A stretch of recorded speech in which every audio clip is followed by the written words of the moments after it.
Doctor साहब, मेरा वजन 100 किलो है। इलेक्ट्रोसेक्शन करा के फौरन पतला हो सकता हूँ और वजन कम कर सकता हूँ? एक्चुअली हमारे पास बहुत सारे मरीज ऐसे आते हैं जो कहते हैं कि जी डॉक्टर साहब, मुझे आज भी याद है कि खातून मेरे पास आई, उसने दरवाज़ा खोला मेरे क्लिनिक का।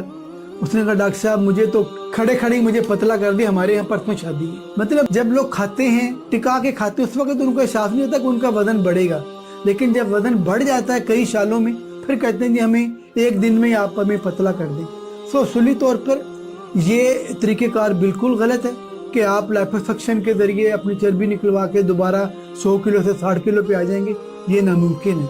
अगर बहुत ज़्यादा चर्बी निकाली जाए जिस्म में से तो वो जिस्म के लिए नुकसानदेह भी साबित हो सकती है। सो प्रैक्टिकली आपको पहले अपनी डाइट कंट्रोल करनी चाहिए, आपको अपना वज़न कम करना चाहिए, फिर आप लाइपोसक्शन भी करवा सकते हैं और जहाँ से जिल्द बहुत ज़्यादा ढलक गई है उस जिल्द को भी निकलवा सकते हैं। लेकिन अदरवाइज खाली लाइपोसक्शन जो है, लाइपोसक्शन का फ़ायदा ये है कि जिस्म के किसी हिस्से की शक्ल बेहतर हो जाती है।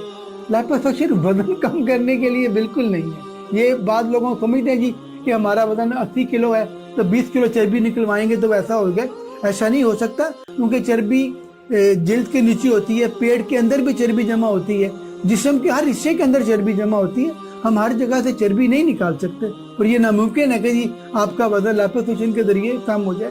थोड़ा बहुत फर्क पड़ता है, लेकिन बेहतर तरीक़ेकार ये है कि पहले आप वजन कम करें, अपनी डाइट को कंट्रोल करें, फिर आप लाइपोसक्शन करवाएं, वो फिर ज़्यादा बेहतर उसका आउटपुट होगा।